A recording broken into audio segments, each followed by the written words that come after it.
Everybody. Great turnout here tonight, thank you. If you are, maybe there's some seats beside you, put up your hands so we can have everyone sit down. Quick question. I see there's some empty Is there seats. much of an EQ on there? Well, we had to turn it right up in order to be If able you to guys need a volume. seat, just start moving Too up much to the bass on it. front. If you take the bass off, you get rid of that squeal. Yeah, I know what you're Well, saying. Yeah, it's okay. like, it's amazing Go look that at it, go look. we've pretty much packed this place tonight. And I know there's so many other people.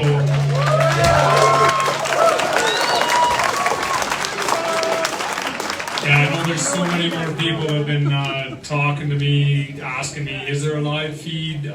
Trying to get the handle of, I guess it's called, of the live feed, or the if they're being streamed or whatever. So, are you streaming it? Do you want to come up and? Ron Clark, Freedom Advocate.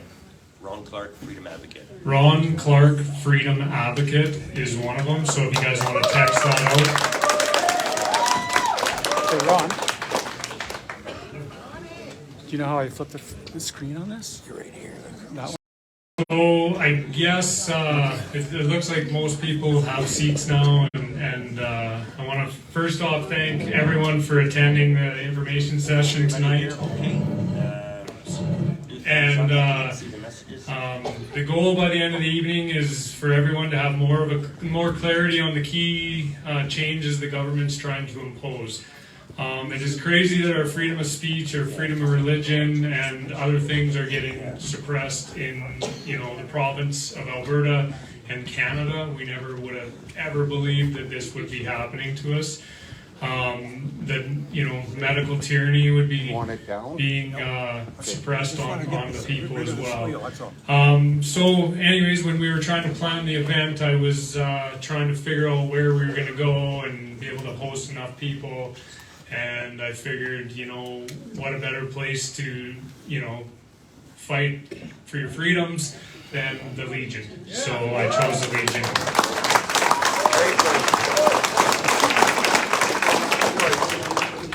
So I want to start by introducing myself and explaining a little bit of who I am.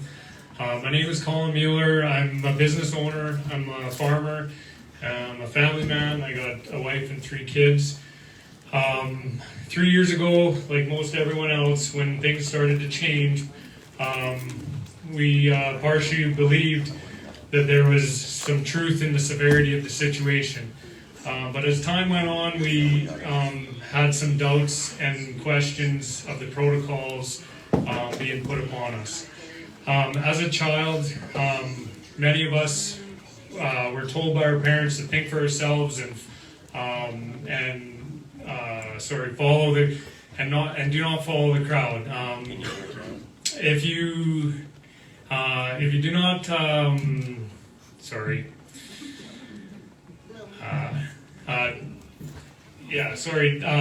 if you do not think for yourself, do not follow the crowd, and make sure if they're if it's not in your best interest, don't go jump off a cliff.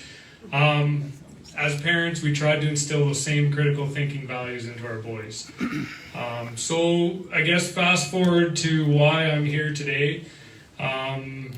So the education system and what was being pushed onto our kids pretty much has brought me here and started the fight of just the frustration that we seen. So our first big hiccup was our oldest son was in grade 12. This is 2 years ago. He was a kid that never caused any problems. He was a favorite amongst all his teachers and and all the kids within all his peers. He'd never been to the principal's office. One morning we got a phone call that he'd been kicked out of school for not wearing his mask below his above his nose or whatever. So anyways, he that morning he didn't drive to school, so he rode the bus. So he was kicked out of school and not allowed to be on school property. And so he was kicked out, and he had nowhere to go. He had no bus to be on. no vehicle to get home. We were in the field harvesting, and so we had to send him to one of our friends' places. Needless to say, that started the first movement of our first set of letters, and the first movement to us, fighting a little bit against what was going on with the education system. Next was our middle boy in grade 10 at the time. Same thing, visiting his friends and not wearing a mask above his nose. So he was, but this one escalated. He was taken down to the principal's office by a man, as he described, it was a creepy old dude in a red puffy jacket. And while he was heading down to the office, the man mentioned that he was an off-duty RCMP, and he threatened my son with $1,200 fines. But he said, "You're only 15 years old, so your parents are going to have to pay for your mistakes." This is how he said it. It turns out the man was actually a police officer in the local detachment. This resulted in letters being sent to MLAs, school boards, trustees, and the RCMP. We tried to focus on the mental health of our children and the physical damage these masks were doing to them, the headaches, the nausea, and there being no support for the children's overall well-being. As a result, we mentioned items that have been a large impact to the kids. Some minor changes were made. Hot lunch programs were reinstalled in the schools. This is within the Chinooks Edge School Division. Masks did not have to be worn in the classrooms anymore, and the officers within the school were not allowed to police masks in any situation. But we still had questions of why our kids were wearing these masks and walking around the hallways, in hallways while being in the common areas, while riding the bus, while riding the bus, but then sitting shoulder to shoulder in a classroom, they could take them off. While playing sports in the gym, spit flying everywhere, they could take them off. It was already being proven that these masks were useless and actually did not stop airborne viruses. So what was the reason for them? Many kids, not just ours, were having questions of the validity of the protocols that were being and the ever-changing goalposts. Now kids started questioning what was happening, not being able to find actual data support of the science behind all of this. Why weren't adults asking the same questions? To move to our youngest child, grade 6, and this was the biggest one, while sitting home at night watching what happened to the convoy, he said to me, "Dad, come on in." Right on. He said, "Dad, none of this makes sense. He said, none of this makes sense. I go into the gym, I don't have to wear a mask. I go into the change room, I have to wear a mask. To go into the hallway, I have to wear a mask. To go into the classroom, I don't have to wear a mask.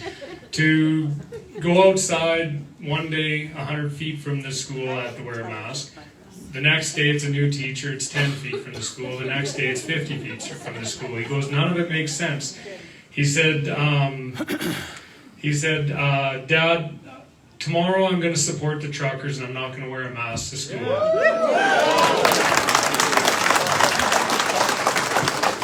So we had a talk, and I just said, "Well, you know what the situation. You're probably not going to be allowed back in school." And he says, "Yeah, I don't care." But he goes, "None of the rules make sense, and we need to get to the bottom of it." So we said, "We'll support you, but just know the consequences." So he, little did we know that this, by him making this stand, it would be on the Mental Health Awareness Day at his school. The next morning, my son never made it 5 minutes into the classroom, and I was on my way to work, and I got a call to pick him up, and that he had been given a choice to either wear a mask or learn from home. and he chose to learn from home. While I picked him up, I asked him to quickly say what happened, and I videoed it. I shared it my wife shared the video on social media. The video was seen and shared by Alberta Blue Skies and a few others, and from there, our lives really changed. Around 4 p.m. that day, my wife received a call from the RCMP asking us to remove the video. By this point, we had no control of where the video was being shared.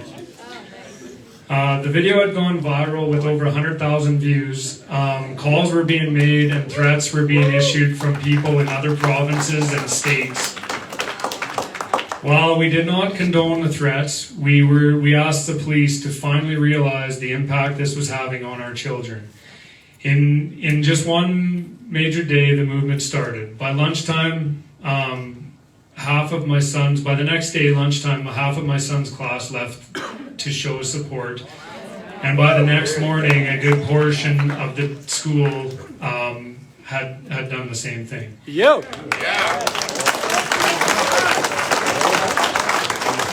In the following days, our schools throughout central Alberta took the stand, with some of them being Sundre, Bowden, and Drayton Valley. We immediately had calls from the MLA, Chinook's Edge school superintendents, asking us to help put a stop to the walkouts.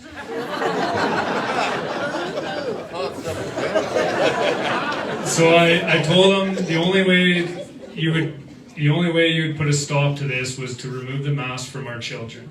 Within 10 days, the masks were removed from our schools, and shortly after, our province was the first one in Canada to remove the mandates immediately.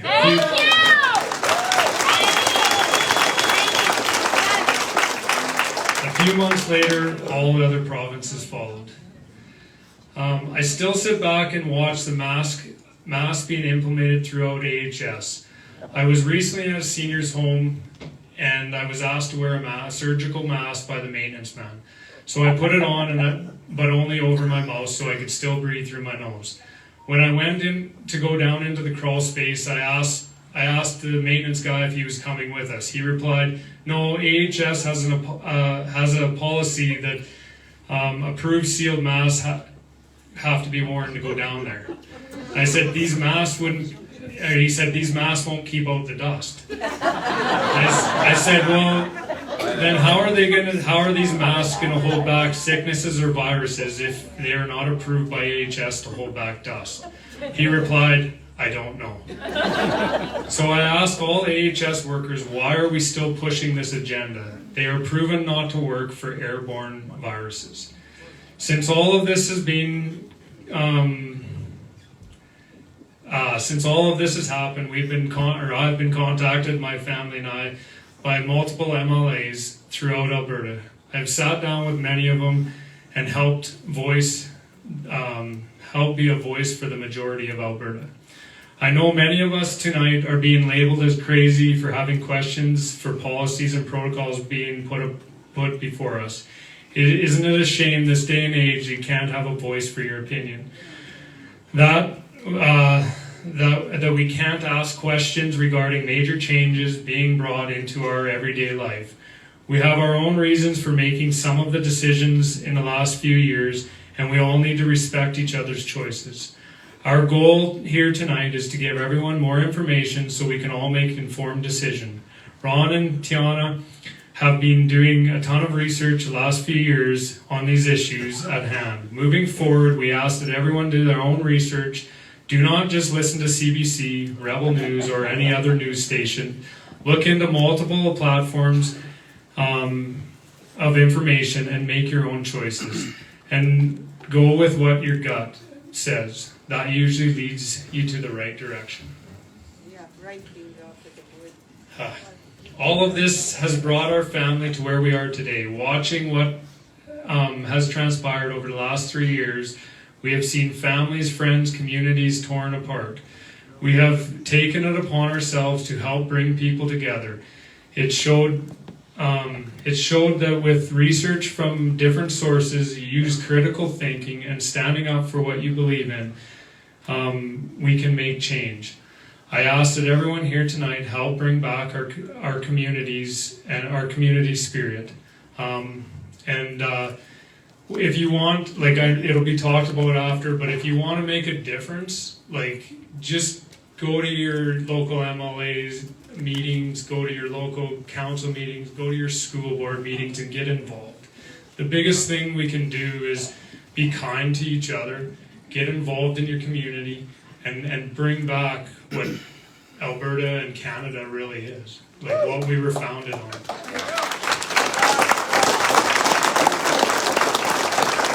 So I'd like to introduce Ron Vaillant. He's going to talk about the UNDRIP that's being pushed on us. So thank you, Ron, for coming. Thank you guys again for coming out tonight.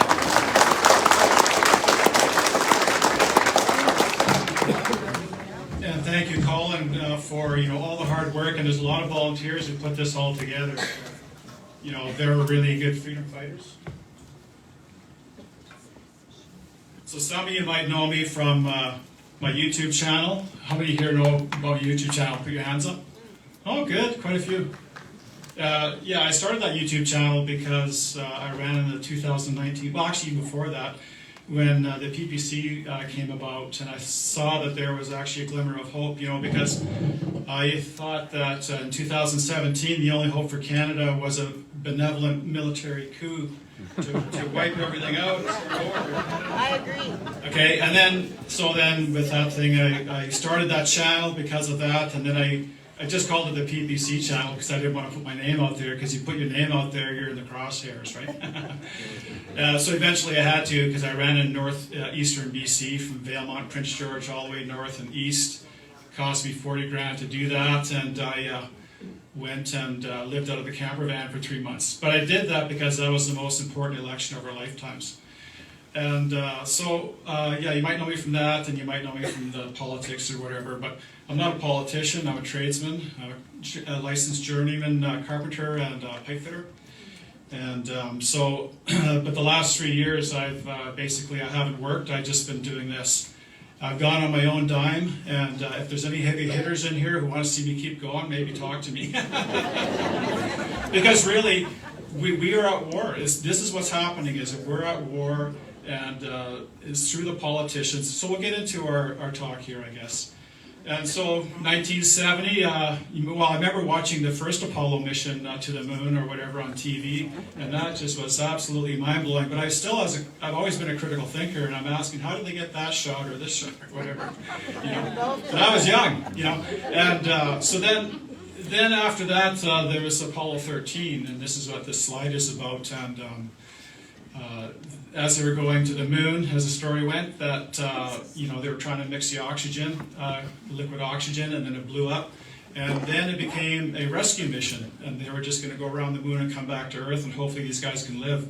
And you guys, know the story, right? But depending on where you were in that situation, it would affect you quite a bit differently. If you're on the Earth, and these guys, ended up dying that horrible death of just, floating off into space and whatever, you'd be sad. But if you're in the capsule, then you're kind of in a different position. And what I'm telling you here, folks, is that we are all now in that capsule. And so this is where we're headed. And so, actually, Tajana was going to buy a clicker, and then didn't get in time, so she's my clicker, and I'll be her clicker, I guess. Unless someone else wants to volunteer and be the clicker for her while I do something else. So I'll just go click. The cat's out of the bag, right? We can't hide it. Okay, so where are we at here? So, yeah, so you click too much. The next. Did I say click twice? Okay, actually, I can just do this way. Okay, so I'm telling people that Canada, we have a problem, just like, the Apollo 13 mission had. But the thing in Canada, you can have a flood over Manitoba and it doesn't affect us here. So bringing it closer to home, Alberta, click, we have a problem. And people think that, okay, we got Danielle Smith and she's going to fight for us, and we got the Sovereignty Act and all this stuff or whatever. But I have on my YouTube channel, under my name, Ron Vaillant, I've got, I had the flyers from my last election or whatever. If you guys grab that, you can get my name, how to spell it or whatever. And inside, actually, it's a good thing to hand out to people, because in that election, in here, I talk about how we're going to lose our land rights in UNDRIP, with UNDRIP, okay? So it's a good thing to hand out to people, just to show them that part. But with Danielle Smith, in her Jordan Peterson interview, she said that we're going to have a pipeline corridor, a trade corridor over to Churchill. It's actually, I got a short video. There's a thing on YouTube now called Shorts. So you go on to Ron Vaillant, you click on the name, and then it shows you a thing on the top. It has videos and it has shorts. If you click on the shorts, I got a really cool video with Boyd Anderson. Who knows Boyd Anderson here? I'm becoming a good buddy with Boyd. He's a fun guy. So, and so she says that we're going to have this corridor to Churchill. So we're going to be able to get our oil or gas or whatever, oil and gas to Tidewater. And the reason that is because the Liberals put Bill C-48 into play, where you can't have tankers off of the western coast. Yet they have tankers off the eastern coast bringing that Saudi oil in there and greasing all of the palms, right? And so anyhow, she says that, and then she says, what we're going to do then, if Trudeau goes ahead and says we can't do that, we're just going to go ahead and use UNDRIP, and that's United Nations Declarations on the Rights of Indigenous Peoples, and this is what we're going to be talking about here. And so Alberta, we're in trouble, and then click family. You're going to leave here and you're going to say, family, we got a problem here, right? So, and it all starts off with click. Brian Mulroney, 1992. I remember I was watching it, and there was talking about the Paris Accord and blah, blah, blah. And then they said, there's going to be a conference. It's going to be the Earth Summit at Rio de Janeiro in 1992. And I thought, boy, that's going to be a big one. I just, could feel it. But I didn't know the magnitude of it till years later, and UN Agenda 21 came out. So what that means, it's United Nations agenda for the 21st century, for the next 100 years. And the thing you have to remember with the UN is that half of the UN members do not appreciate the way we live here in Western society and our freedoms and the way things go. There are dictatorships. There's China. China has a really big, powerful role in the UN. And so it was Brian Mulroney and the Conservatives who signed on to that puppy. Okay? And then Stephen Harper, when he got into power, everyone loved Stephen Harper. He signed on to it too, okay? And the thing is with the Conservatives is they make you feel good about what's going on. Meanwhile, all this stuff is going on behind the scenes. And click UN Agenda 2030. That came into play in 2015, September 27th. That's when Stephen Harper and Pierre Poilievre went and, the whole Conservative Party signed on to it. Maxime Bernier was there too, actually. And there's a video I have, questioning him about it and everything else on my YouTube channel. But anyhow, so this is into play, and does anyone know of any MP who has told you about Agenda 2030 and what it really means? No. Okay. Oh, there's one in the back. Pat King. Hey, Pat! There's Pat King back there.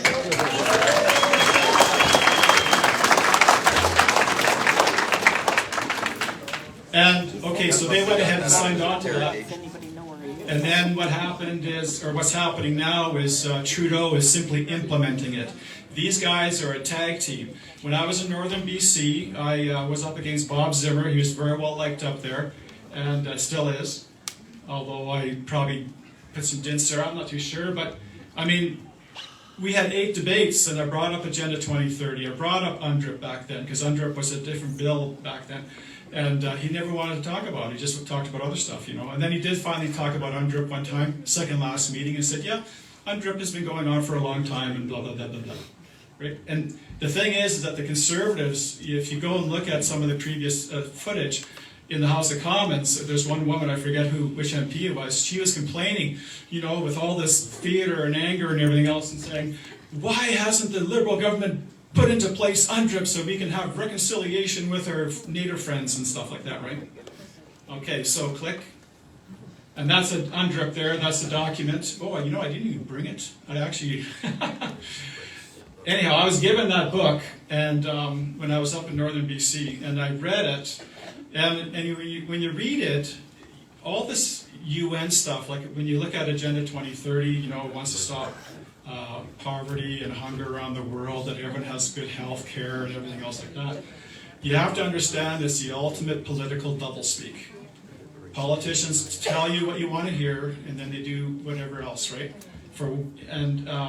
And this is how this is written. So you'd read it, and it says that the indigenous have the right to their culture, you know, their societal things and everything else like that. You say, yeah, of course, you know, sure they do. I mean, why not, you know? But when you come to, okay, click, let's see if we're, okay, that's Bill C-15. Okay, so I'll just maybe back up. So what, no, I'll back up.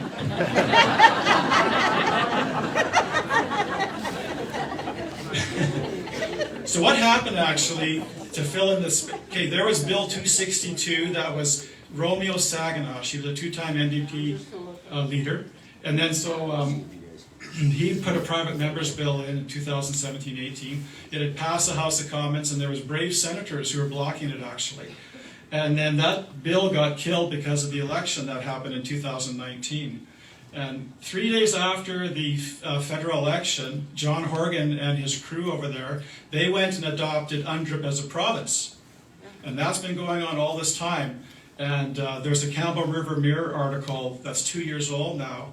It was an Indigenous lawyer who said that basically BC is in for a big shock because there's new owners for the Crown land in BC.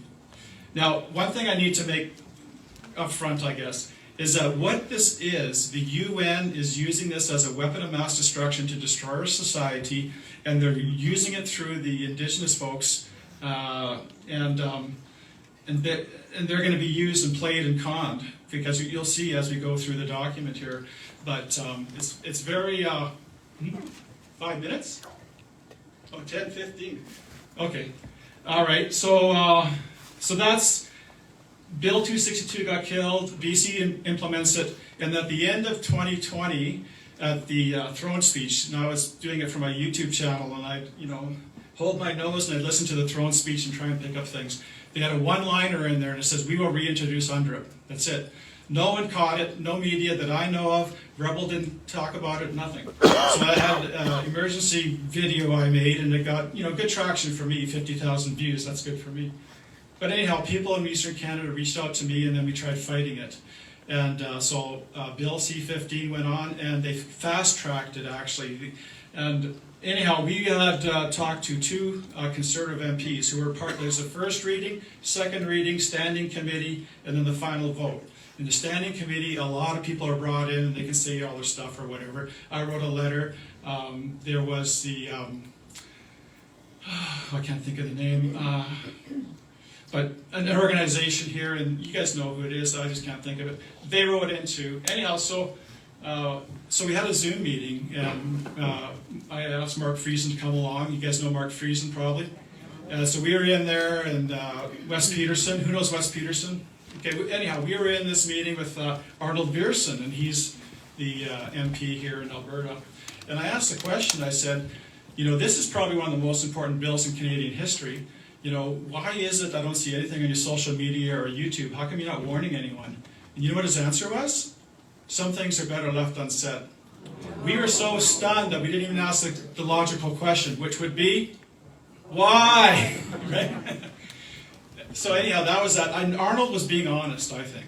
So then, Jamie Schmale, he was the vice chair of that meeting, and we were having a Zoom meeting with him, and and he says, it's a terrible thing that no one knows about UNDRIP. And I says, well, that's on you. You're the official opposition. You're very well paid. I don't see anything on your social media or YouTube channel. He says, yeah, but we need help, he said. And I think Mark Friesen almost blew a gasket on that one, because we've been fighting, sacrificing for the last years to warn people, right? So that's the thing. And then so he said that, but yet if you go and look, he'll have not posted one thing about UNDRIP. Pierre Poilievre will not have posted one thing about UNDRIP. No one will. And Pierre Poilievre, when he did his acceptance speech, he says, and we'll make sure that the Indigenous will have the ability to do projects on their land. But what he doesn't tell you is what we're going to see here right away. Okay, click. Okay, Bill C-15. Okay, so this is looking at, I'm just going to read off my little guy here.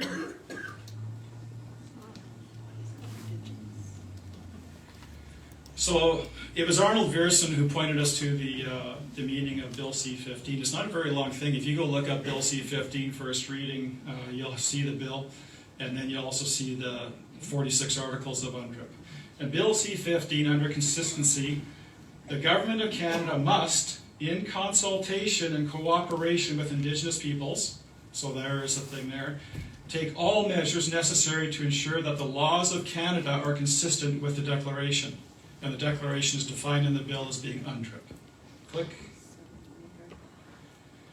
Okay, so when I received that book, UNDRIP book in 2019, I read through all this stuff. Yeah, of course, yeah, that sounds good and everything else. But then, let's see here, it's not...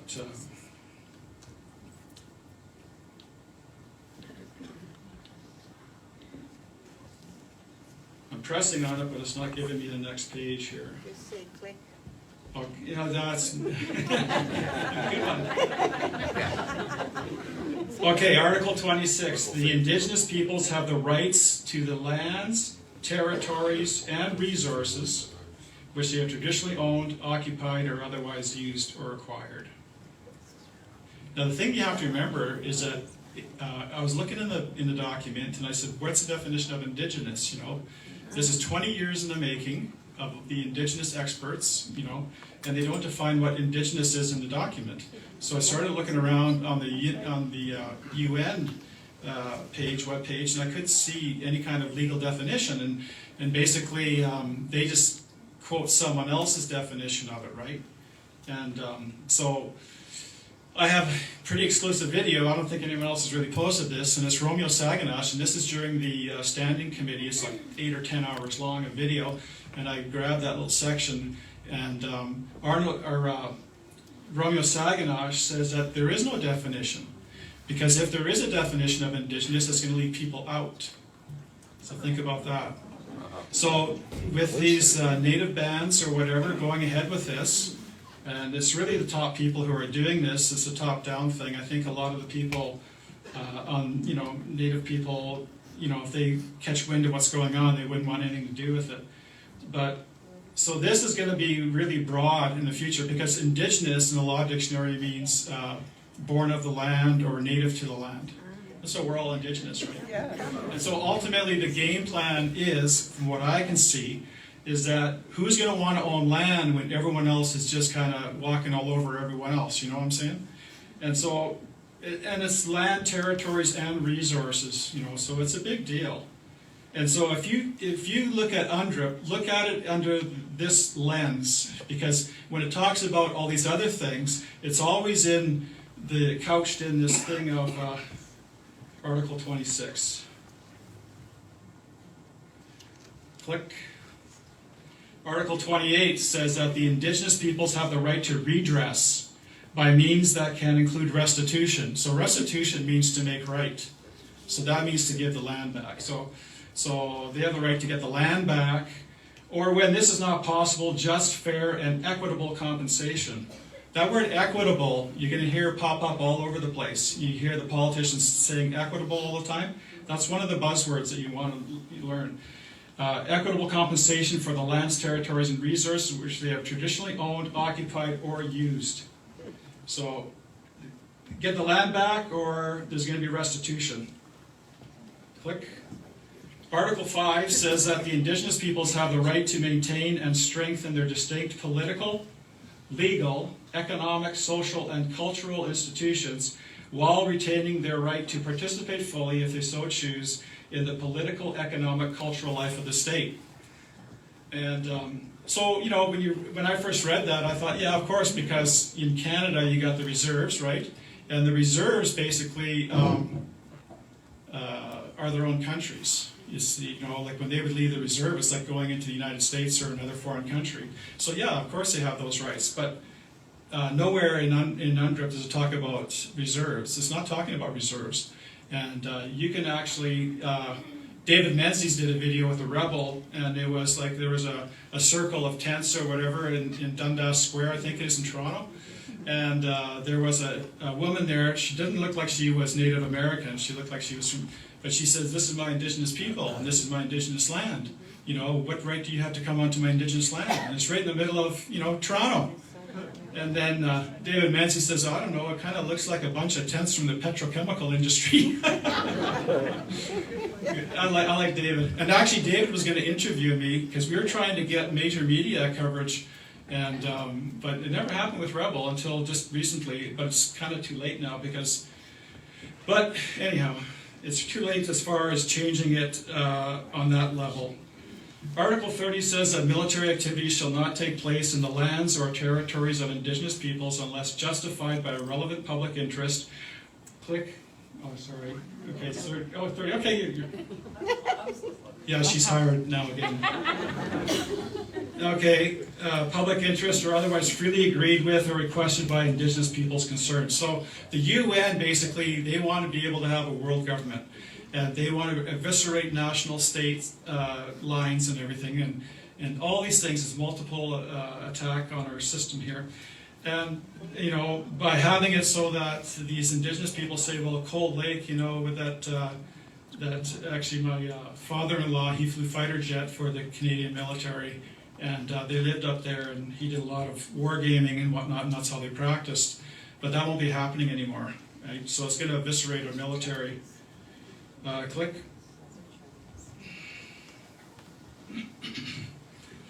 Okay, Article 36. Indigenous peoples in particular, those divided by international borders, have the right to maintain and develop contracts, relations, cooperation, and activities for spiritual, cultural, political, economic, and social purposes, and this is the part, with their own members as well as others across borders.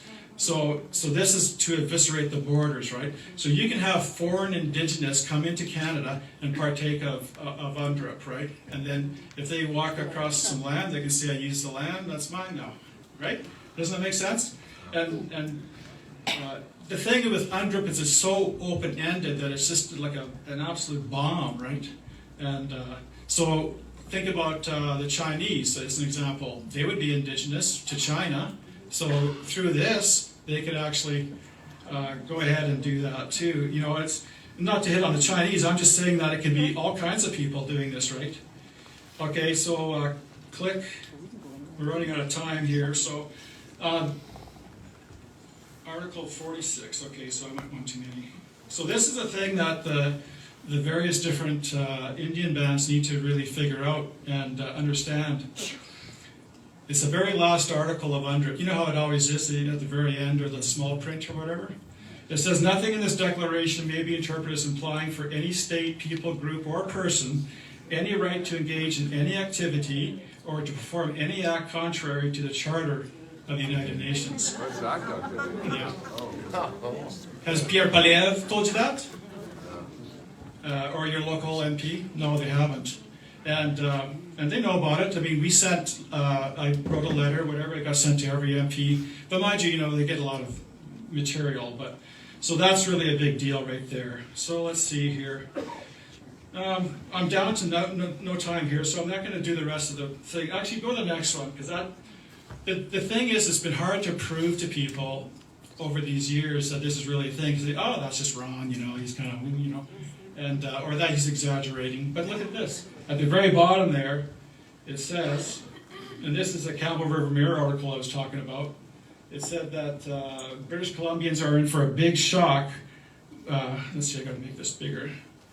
When ownership of large parts of the province switches to the Crown land to First Nations. I'll give you an example of this. Where I ran up there in northern BC, there's a town called Chetwynd, as you know.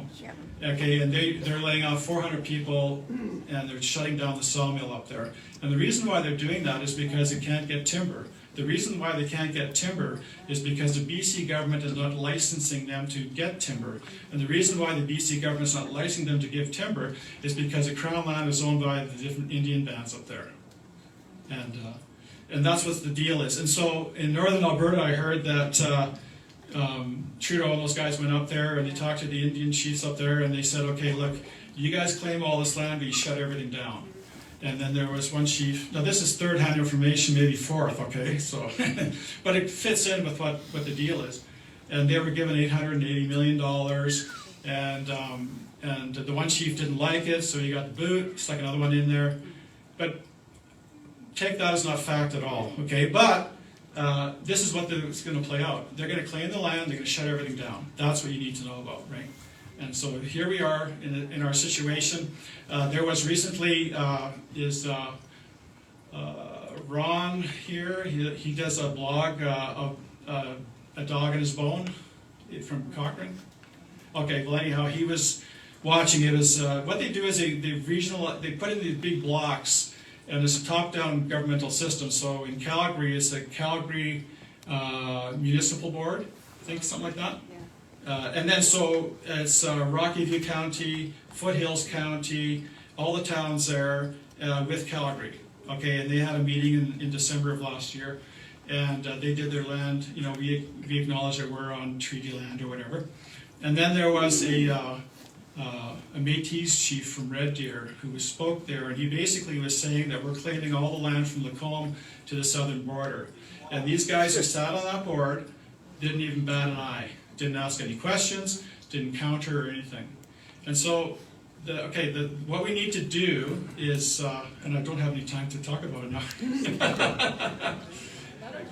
Keep going. Yeah, okay. Yeah. Tell us what to do. Yeah, so what I was trying to do with my YouTube channel and my social media was to get it out broadly and get it into the United States, get Tucker Carlson or some, Glenn Beck or USA Watchdog to talk about it, so it can come back into Canada, people can learn about it and raise a stink, and then stop Bill C-15. That didn't happen.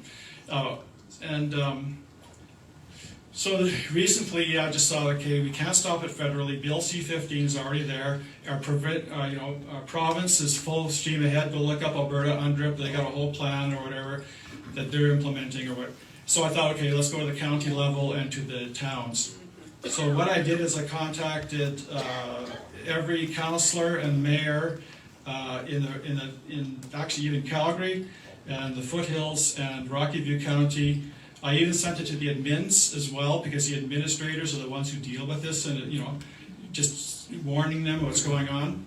And I've had 3 councillors talk to me, and they're really appreciative because they're in this fight. And I kind of had the idea that everyone's kind of corrupt, but they're not actually. They're like us, and they're trying to figure out what's going on too. So it's good to be able to educate your town councillor and your mayor, as well as to your county as well, and going to the MLA, get them, because if we can get the MLAs to fight back on this, we would have a chance in Alberta. But if we can get our counties to push back on that, that's a real safeguard for us, right?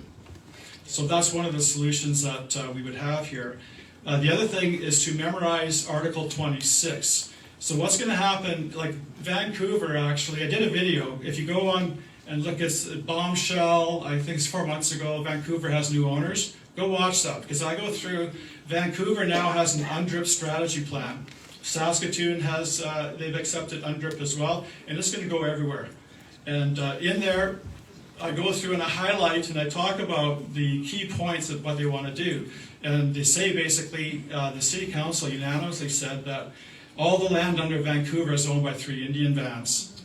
I can't think of it right now. The Tsawwatooth and the Musqueam and the other one. Okay, so anyhow, so they've said that, and they said that they are the right and title holders of that land.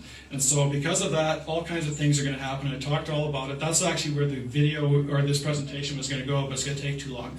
You can go ahead and watch that video and learn about it.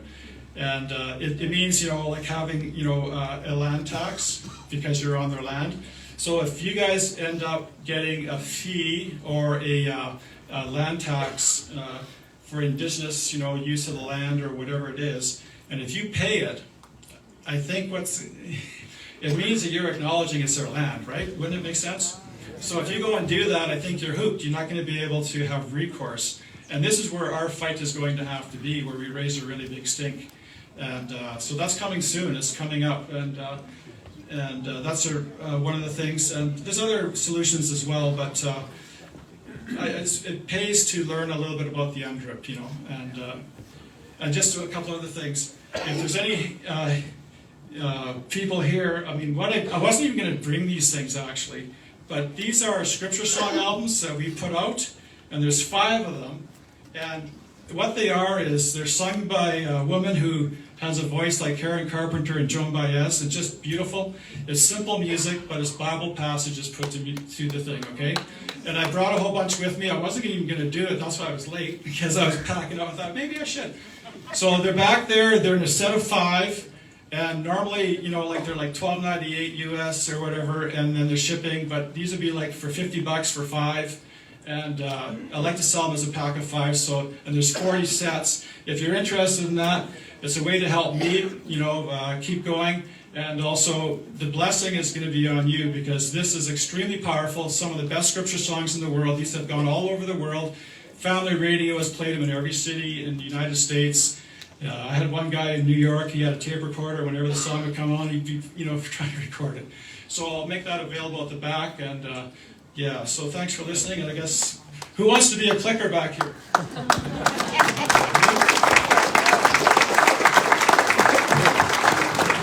Thank you, Ron. So yeah, I know we're kind of short of time. I do want to leave, you know, a little bit of time at the end for some questions and stuff. So if he didn't get through all his presentation, he'll still have time to ask some questions, maybe get into it a little bit deeper. I do want to make sure that you guys know that this wasn't a political night.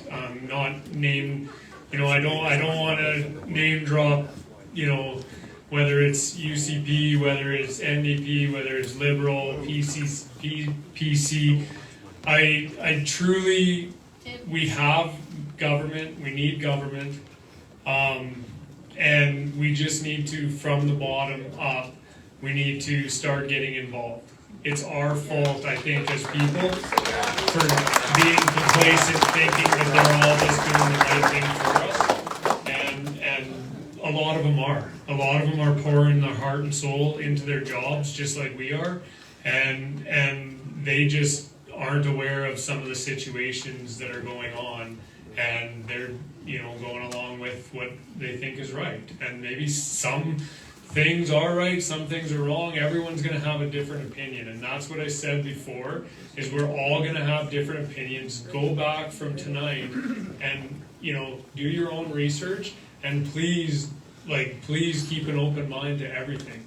And I think we use your critical thinking mind and talk to your neighbors and come up with an informed decision of what you guys believe in. And I cannot stress people enough to get involved. If you want to make change, just like, you know, some young kids did with masks and their friends, we can make change at the bottom up to the top. But we have to get involved, and it has to be all of us. Now I'd like to introduce Tiana. She's an investigative reporter. I heard her on a podcast, and I really enjoyed a lot of the stuff she, you know, was talking about. She's done a lot of research over the years, and yeah, she's going to talk about the 15-minute cities that are starting to come, and the smart cities that, you know, again, sound like a great idea because we can get everything, you know, right at our fingertips and within 15 minutes. But again, and I think it is, it sounds nice, but I think we better, as people, we have to keep an open mind of what more could come of it with the wrong people at charge. Not good. Everyone's taller than me. Good evening, everyone. My name is Tiana. I'm actually not used to speaking in public, and of course my laptop froze on the first slideshow. So I'm going to do this one off by heart, and pretty much what I've done at other town hall meetings. Yeah, it's still frozen, which is awesome. I mean, of course it's going to happen right when I start. So just a little bit about me. I'm from former Yugoslavia. I was born there. A war started, and then we pretty much fled to Switzerland while we were doing there, like we were in the war for a little bit, fled to Switzerland to a refugee camp, lived there for 5 years, and pretty much received a letter from Switzerland that we have to go back because the war was officially over, but the situation wasn't really, I guess, the best. And so my parents decided to apply to Canada, which was our first choice, and then we had to choose 2 other countries just in case Canada didn't accept us. Well, before we even applied, Canada accepted us, and that was 26 years ago.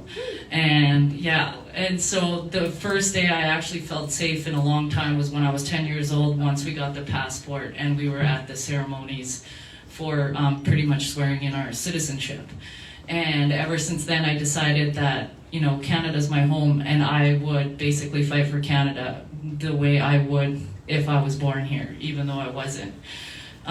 So my journey in investigative journalism basically started right out of university. I have a bachelor's in molecular biology and biochemistry, a bachelor's in science. Realized that the pharmaceutical industry was completely corrupt. Didn't realize the giant I was going up against at the time. I was 21, and I figured, well, if we can only just make it right and tell the truth, everything will be fine. Yeah, it's not as simple as that. So then I basically went into investigative journalism to gather all the information and the truth and try and spread that truth. However, I wasn't really good in front of a microphone or a TV, so I would basically research a ton of different subjects, and I would basically leak them to newspapers and other networks. However, they didn't really go all the way. They would always kind of cut the truth a little short here and make it friendly for the media. But I figured if we all knew the truth, and if we all knew exactly what was happening to us in this world, that we could actually live a very peaceful life that is morally and ethically fulfilling and spiritually fulfilling. And that's kind of what I'm fighting for, is for the next generation to actually have a meaningful life that they can live in a peaceful world where we're not constantly being attacked from the outside by these elitist globalist groups that only have their interest at heart. And so that's kind of where my journey started. In 2020, I tried going on Facebook and being open about everything I knew, and spent about 2 years in Facebook jail. I would get out, and about 5 minutes later, I'd be right back in. So I definitely needed to take a different approach, and decided to kind of leak my information on other places, and then decided to take the chance on TikTok, even though I know who, you know, TikTok is owned by. But I figured if I figured out their algorithm, I could get my voice to a lot of people, and if I put a mark on my back, so be it. You know what? Somebody has to pretty much go out there and really tell the truth, otherwise we are doomed. And so one of the videos that went viral was the UN 15-minute cities. And the 15-minute cities and the smart cities. Do you want to log back in? Just log back into your computer. Oh, is it completely wrong? I was a really good clicker.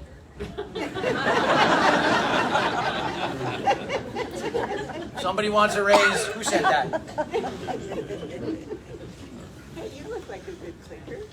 I was a better clicker, and then of course that had to happen. So the smart cities and the 15-minute cities are basically one in one, and I have studied the elitists and the globalists for many years now, and their tactics, and how they basically, in a puzzle piece lockstep, in a very slow manner, pretty much brought us to the situation that we're in today. And if these cities, these 15-minute cities and these smart cities actually go back to the 90s, where we had healthy cities. And so healthy cities were the basics, you know, let's clean up garbage, let's have a nicer road, let's add flowers. And of course everybody agrees. I mean, who wouldn't want that? And then slowly from there, what happens is they build on and on and on, and to the point where we basically start losing rights. And so with the 15-minute cities, especially under olds, the smart cities, it says that it's for your health and for your benefit. And so of course everybody wants that. It's for your health and your benefit. But then when you look at the list of the surveillance techniques that they're using, that's when the questions start. Why do we need wearables? Why do we need sensors? Why do we need IoTs, which is Internet of Things? Why do we need everything connected to a cloud with basically AI watching us in our every move? And that's where you start to realize that these agendas, these agendas and UN agendas, so the one that we're speaking of is UN Agenda SDG number 11, and it goes under smart cities and healthy, viable communities. And so if you look at it, there's 17 SDGs and 169 plans underneath each one of those. Each one of those 169 specific plans is carried out by a separate NGO group or a separate volunteer group. So you will never know which group is for what, and you will never know who is pushing which direction. And this is how they've managed to basically corner us into the situation that we're in. And so even with the land bylaws, it all starts off very simple. You have the land bylaws because, garbage cleanup, this, how orderly everything looks. Someone's dog runs away. Well, let's put in a law so that, my neighbor's dog can't come over to my house all the time. And so, of course, we agreed to this.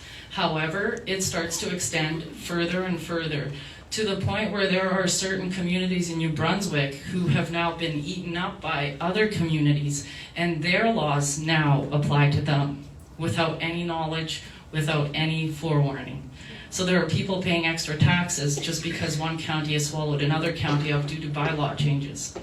And so in order for us to really know what is happening, we have to be involved on a local level, because they have pretty much infiltrated every other level of government, and the only way to fight this back is to infiltrate back.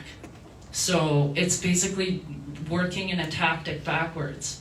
So if we can get involved in our local communities, our local councillors, see what these laws are being passed, be open with your council members, be open with your mayors, let your mayors be open with you on what the federal government is pushing down the corridor, begin to ask questions. And that is the only way that we can truly beat this, because they have so many laws in place that were put in place in the 1990s. So for example, I know a lot of you are saying, well, if they put in a law of 5 chickens maximum, how will they know?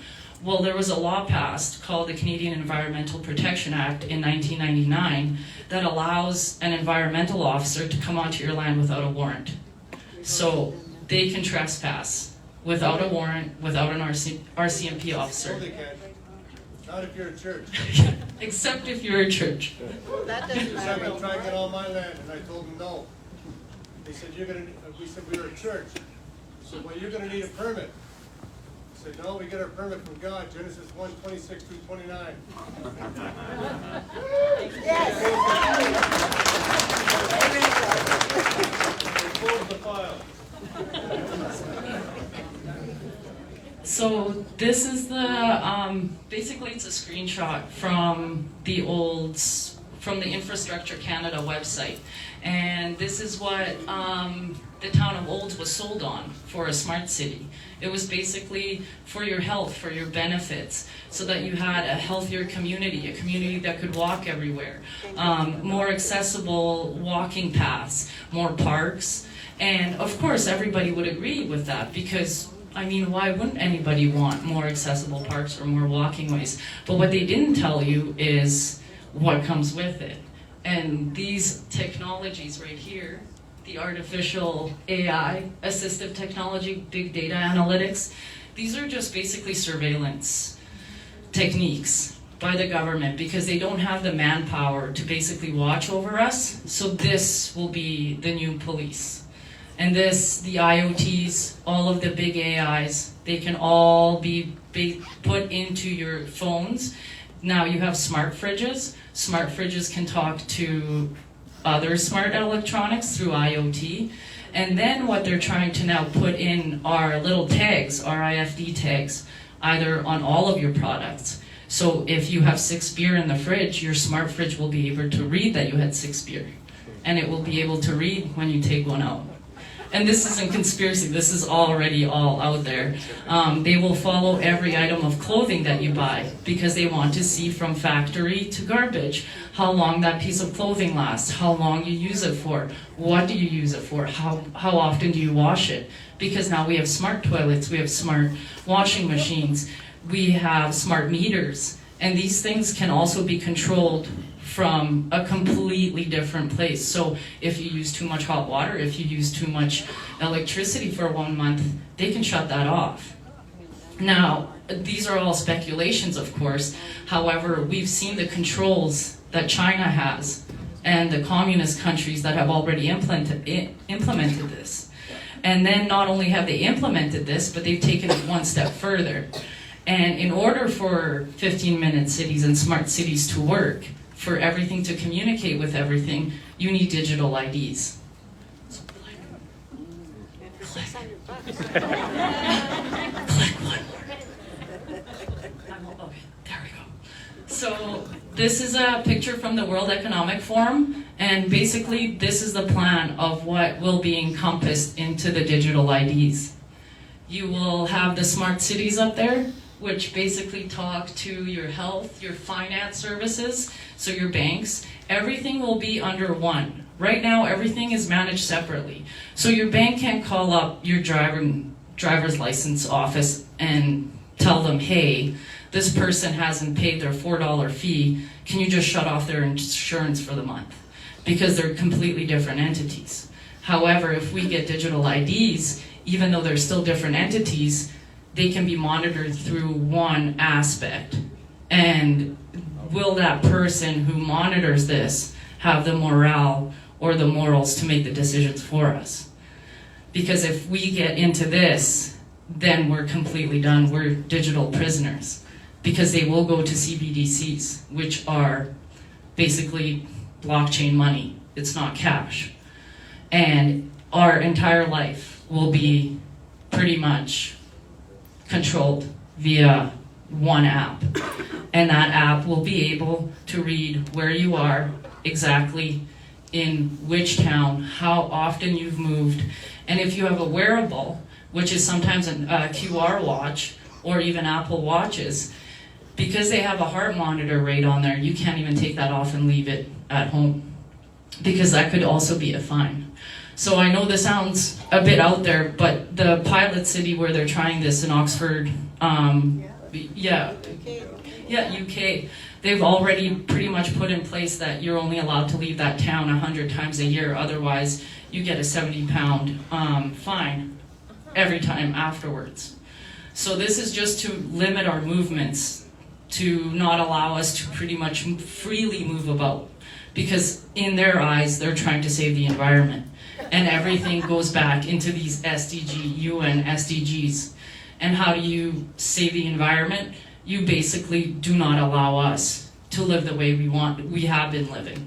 So they will, I've read on some of the cities that they're making, the Line City in the United Arab Emirates, they have a Line City, and they basically said that you will only be allowed or allocated 3 clothing items a year. So those of you who love shopping on Amazon, they can't do that here, but what they can do is they can limit it through carbon credits, which is basically a tax that is already implemented on larger corporations for pollution, and somehow that balances the pollution if they pay more money. And that's exactly what they want. So the entire time the propaganda has been pushed to consume, consume, consume to get everybody addicted. And now that everybody is addicted to the consumeristic lifestyle, now they're going to go in and punish everybody with it.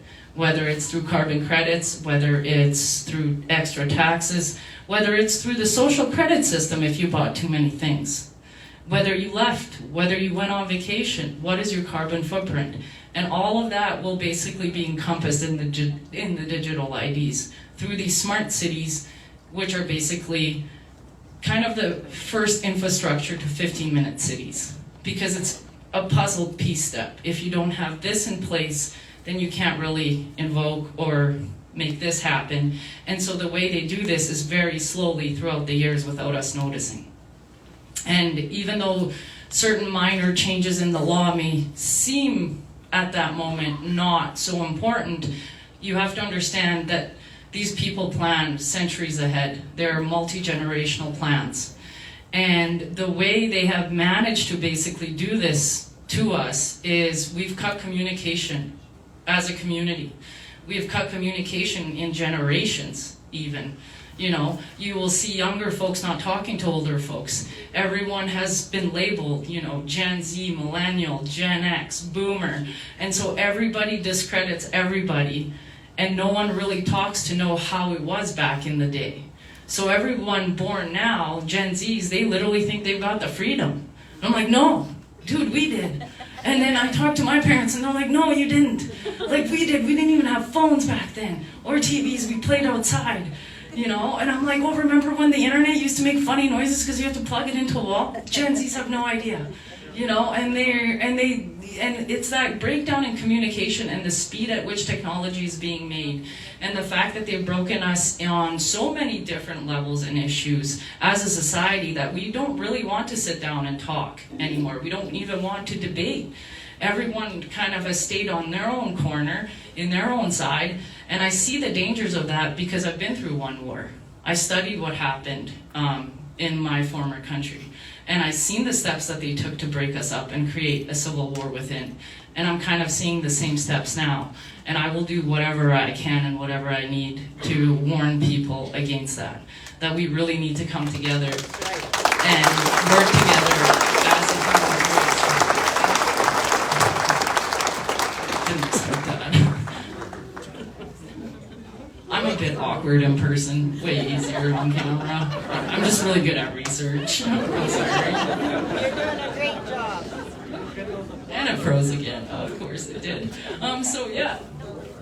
Oh, okay. So the land bylaw uses, and this is what I meant with the zoning changes that they can make through these, and also the Canadian Environmental Protection Act.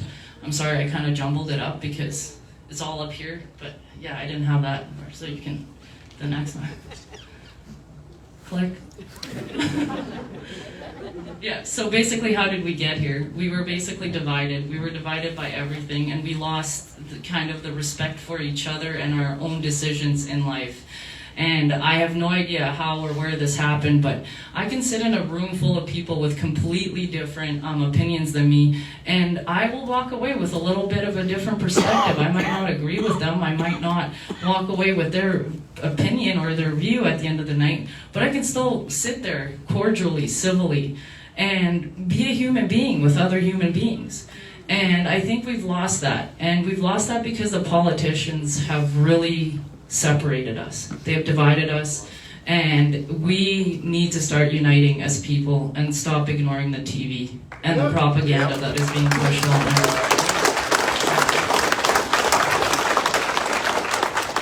Thank you, everyone. I'm really sorry for the awkwardness. I'll get better at this. But, You're doing fine.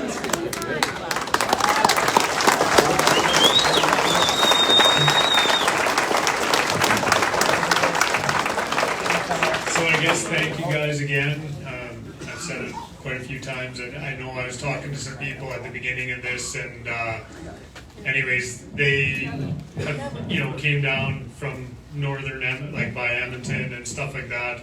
Tiana's made a, you know, an 8-hour or 9-hour drive to be here, and I asked her, you know, I'll pay your wages, you know, or whatever, your time, I'll pay for your hotel room, and all I can do is buy her supper tonight. So thank you very much for that. There is a donation jar up the front that will help the two of them with their travel and some expenses, and be able to keep, you know, relating the message and stuff like that. So basically, I know you want to talk. I do want to keep it, you've kind of had your say, so I do want to keep it, you know, fairly short, because there is a lot of people here, and I want, you know, to try to get as many questions as I can out in the next, you know, whatever, we got, like, about till 9 o'clock, so there's about 40 minutes left here, so I do want to try to get any questions that are out there, so I will stop talking. Okay. I'll let, yeah, go ahead. How many of you people run quads, sleds, boats, and side-by-sides? That's going to stop with 15-minute cities. You want to travel to Red Deer to see your family? That's going to stop unless you pay a $75 permit to get out of your zone. This is what's coming, people. How many of you are farmers? That's all going to stop. It's all going to be run by feds. You guys will have nothing to do. And we'll be happy. And you'll be happy. You'll be very unhappy, trust me. COVID-19, 19 stands for AI. AI is going to run your life. If you make a left when you're supposed to make a right, you'll get a $25 ticket. This shit's not good. Pardon my French. Thank you, I totally agree. So I guess if you have questions, stand up. Yeah, go ahead. Just a quick one. On the bottom, I just heard that on the bottom of paper tax forms, there's a note about PIBs. So they're personal information biometrics or something, where they're basically saying you don't have a choice. It's not like a mark a box if you agree. It's just you've got all the info. Yeah. Go ahead.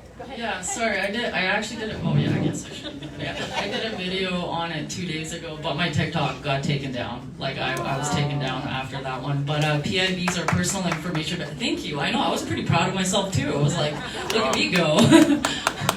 So PIBs, I think you mean the personal information banks.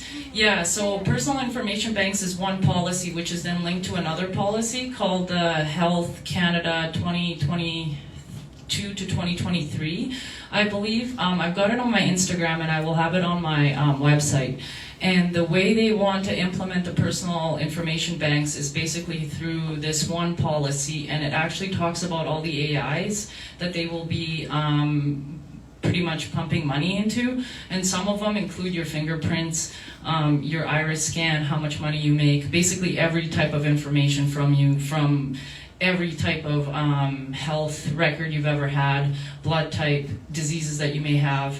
They want a complete record of every aspect of your life, and this will be stored in these personal information banks, which then in that policy states will be shared with provincial health advisors and also stakeholders, but they do not define who these stakeholders are, and they can also change the definition of stakeholder. So I mean, your information could be pretty much given to anybody.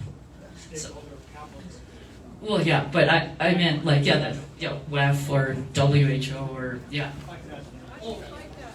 Yeah, this has all been prototyped over in India with Bill Gates, and they went ahead and they made it. This is quite a few years ago now. That you can only have so much gold, you know, and the women were allowed to have more gold, of course, than men.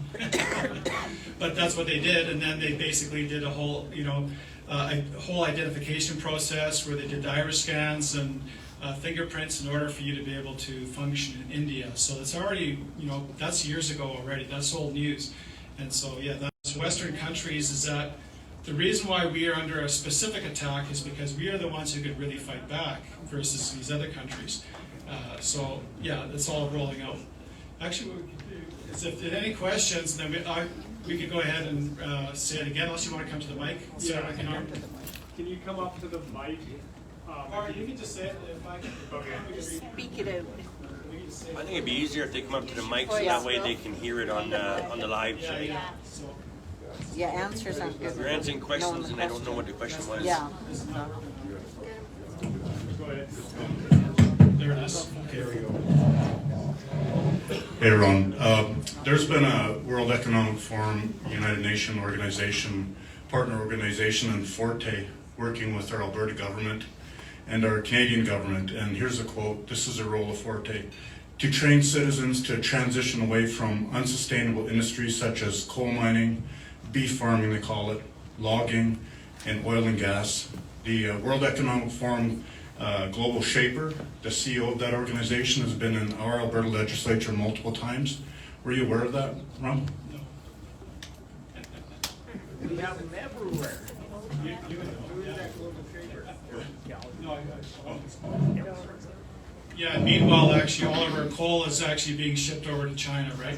So it's just all a farce. It's all a scam. It's just basically theater. And the thing is that people go along with this. I mean, the average guy, or woman or whatever, you're working all day long, you're tired, you come home, flip on the TV to find out what's happening in the world, okay, and then you get your dose of stuff, and then you just go on. That's how you base your opinions, because you're just too busy living life. And so it's the thing is now is that people need to actually be putting the effort into trying to save our country. Then like you think of a hockey game and how everyone's all fired up for a hockey game. I think if people would put a quarter of the energy into trying to do a little bit of research, because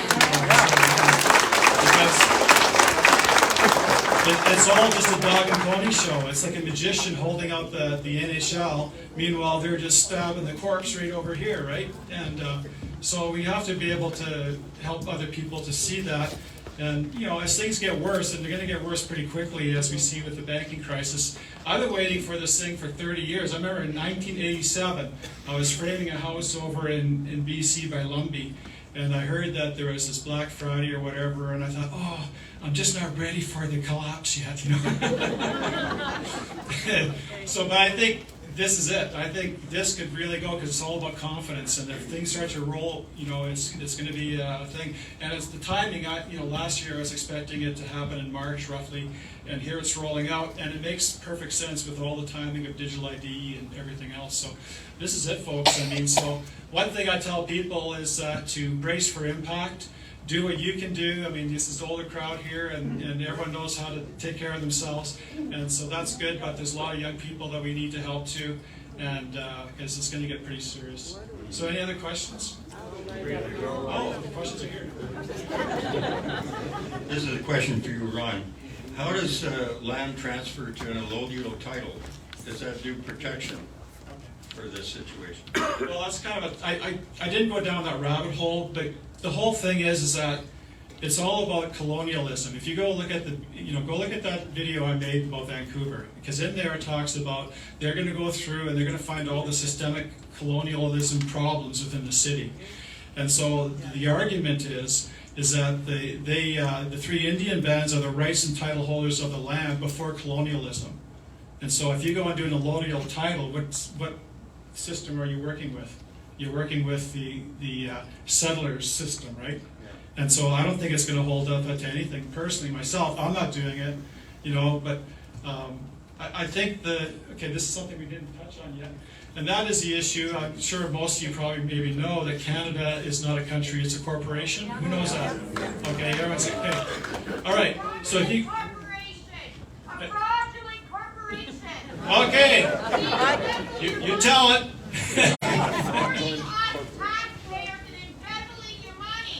Okay, good. So if you go on to I was talking, who knows the urban farmer, Curtis Stone? Yeah. I've had a couple conversations with him about all this kind of stuff, right? And he's gone down the rabbit hole big time with all of this. And so he said, go look up, because I was trying to figure out, I was accepting it, like if you look at my videos, then you know that I'm kind of on this. But how do you approve it? And he says, well, go to the SEC.org, I think it is. It's the Security and Exchange Commissions. And there, if you look up Canada, Canada is a corporation. I talked to one of the councillors because I was, giving them the information about UNDRIP. And I said, is your county a corporation? And she says, yes, it is, And so everything's a corporation. And who knows Benita Peterson here? She's a force of nature. Yeah, okay. Well, anyhow, she had 10 tickets, and each ticket was $1,000. But see, what happened was actually at the beginning of COVID, and I made a video on this actually, talking about how they changed the rules in Alberta. The maximum fine for contravening the Alberta Health Act was $3,000 for a person, $5,000 for a corporation. They bumped it up to $100,000 per person and $500,000 for a corporation. So I went to my MLA, Ron Orr, over in Lacombe there at the time, and I talked about this. He says, oh yeah, but that was done in 2019. That's when that was brought up, And they want to bring it up to the occupational health and safety standards, and has nothing to do with COVID, right? Okay, so everyone's on page with that. But they're going to fine us to death. That's what, that's their power. And so with Benita Peterson. I was just talking to her just the other day, and she talked about how Rebel News was supporting her with a lawyer, but something happened, it fell apart, and she had to represent herself. And I said, that's good, perfect, you know, you're not putting yourself underneath the lawyer and underneath that whole system, that's perfect. And then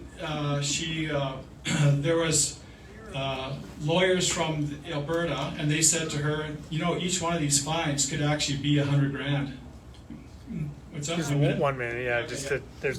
Okay, yeah. Okay, there's more questions? Oh, yeah. Okay, yeah. So anyhow, the thing is that she was, sorry, I thought you were just admiring me. So what she had 3 constitutional lawyers come up to her, and she didn't even plan this out. She wasn't thinking about common law or any of that kind of stuff or whatever. And she says, you know, very authoritatively said that, you know, I am a woman, and God is the one who created me, and the Constitution that you represent, I am not under that. That Constitution only is man's attempt to help, you know, safeguard God's creation and God's freedom that He's given us. And those 3 constitutional lawyers were quiet for just a whole minute. Just they didn't even know what to say. And she doesn't remember what happened after that. And it's just she doesn't have any fines. Thank you.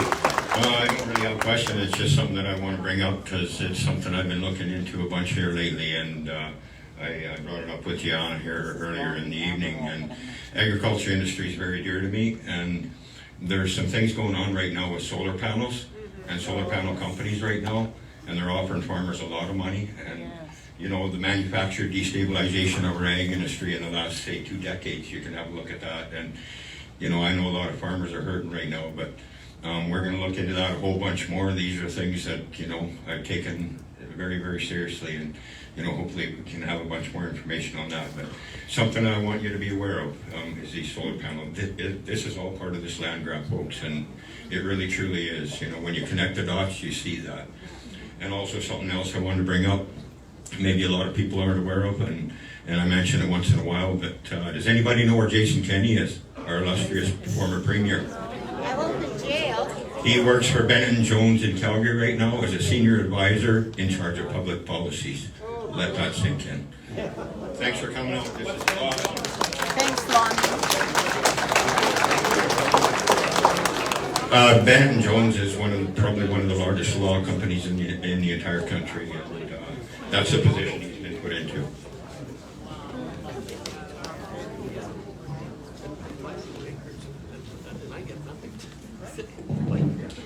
I'm just curious about with the smart cities and the indigenous peoples. You were saying that they're being used and played and conned. So I'm just curious if at some point they would be put into the smart cities as well, if that is the end goal for everyone, or... They're already in one. Yeah, that's true. Basically, with the lockstep and the steps that they do and how they operate is they use certain groups to infiltrate an idea to make them untouchable, and then they take it all the way further and then turn on. So they've been doing this with every movement, as you can see with the feminist movement, and then 3 years ago feminists were just crazies who just yelled and screamed at people for no reason. But it started off with, we just wanted to vote. And this is how they escalate things until they break it, and then they turn on women. And now we don't even know what the meaning of a woman is, apparently, according to MSN. So every group is actually being used and infiltrated to push a certain agenda so that we hate each other and we stop working with each other, and so we're not united. And that is the entire game plan, is just divide and conquer. But all of us are in the exact same boat. None of us are getting out of this any better than anybody else, and we really need to stick together.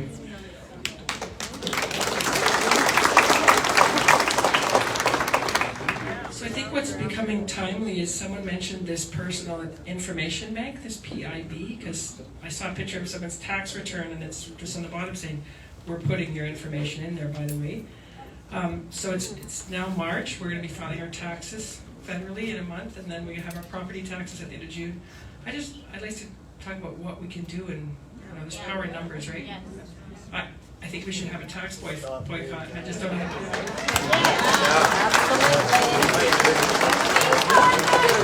Why do give much we pay for what we don't want? I can definitely research that subject a lot because I got into the Stats Canada being in Swift Current, and that's how I discovered the PIBs and also the other policy that it was mimicking and how they would execute all of this. So I can definitely go into that and research that. As with the solar panel farms, I was driving down and I had a phone call asking me to look into that deeper. So then the fact that you came and talked to me was pretty amazing. So I will definitely go into my research mode the minute I get home, and I will look at these two subjects very closely, and then I will post all the information on all my platforms, and I will try and get it out there. Well, the whole thing is, if Canada is a corporation, and they went ahead with their birth certificates to make us into corporations, and it's all a fraudulent system. I mean, ultimately, really, I mean, we should be able to not pay taxes and get away with it, but the thing is, are you willing to be daring enough to do it? I think there is a tax loophole, but I don't know what it is at this point in time. It's worthwhile checking into, though. Okay? Who's next? Contact me and I'll tell you how to stop it. Here.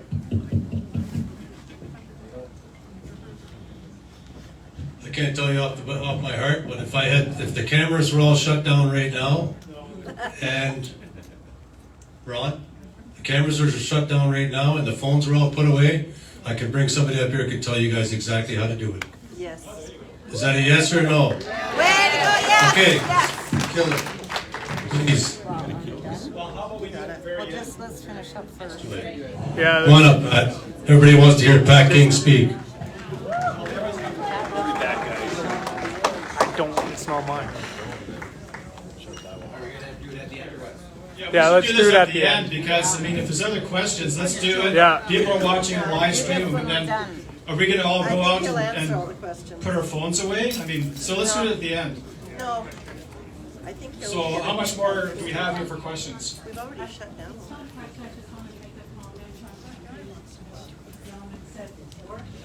With regard to the solar farms, no one seems to be talking about it. I can't find anyone talking about the geoengineering that's going on.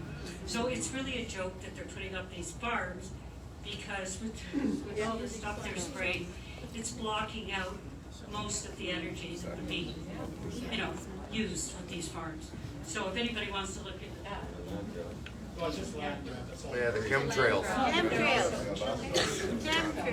Yeah, probably what we're all talking about, and thank you guys for coming out and spending your time with us and helping us along the way.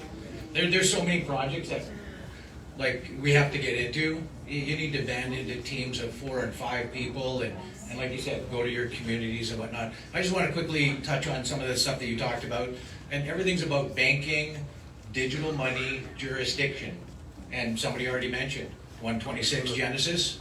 That's your ultimate authority, and everything's under jurisdiction and authority. The grantor of the Dominion has already given you the land, the air, and the water. That's law. Everything else is like a policy that was supposed to help you as women and men go forward. The other thing that you brought up was important language, just as you had in some of your articles up here. There's weird things. It's all about admiralty, maritime law. If you're lost at sea, we're all lost at sea with birth certificates. You look at any of your IDs, they're capital. Not me. That means you're not a person, but you have persons. And that's what you're being represented. That's why you are summoned from the dead to go to court, and you are represented by a lawyer. But some easy ones are, even under the criminal code, under their own acts, if you don't go biblical, divine law, right, as granting your jurisdiction, which they can't supersede. You've already touched on people doing that. Criminal code 180 is breach of trust. There's 4 categories of breach of trust. So if he's an officer and he wants to harvest my property, that's a breach of trust. There's already international law violations, and they're all international crimes. But anyways, we just want to thank you. Team up together and go see your counselors and stuff.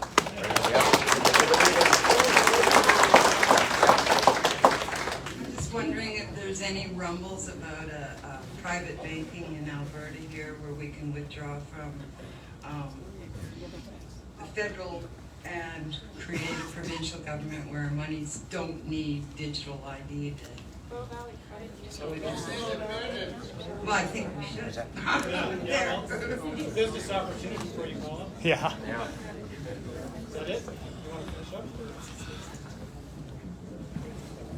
I was wondering if anybody here has information on the land use bylaw. Can we get rid of the 5G towers? Yeah.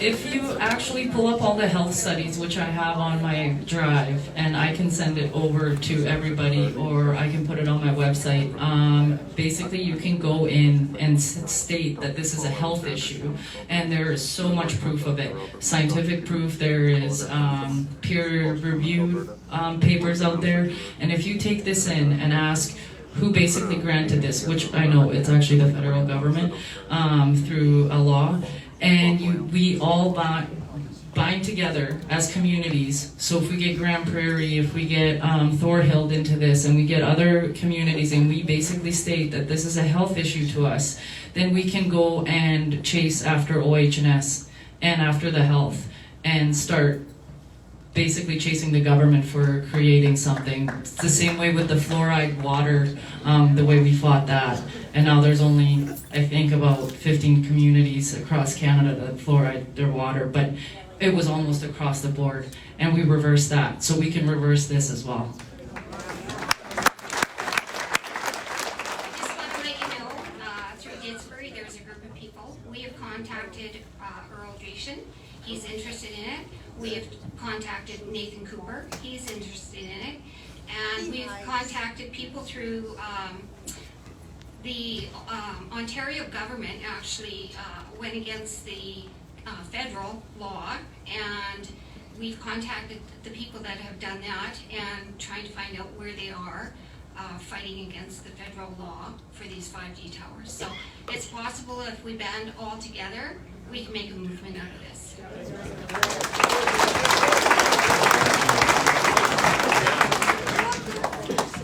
I just want to add to that as well, and there's a lot of talk in here tonight about, like, you know, getting involved at the local level, right?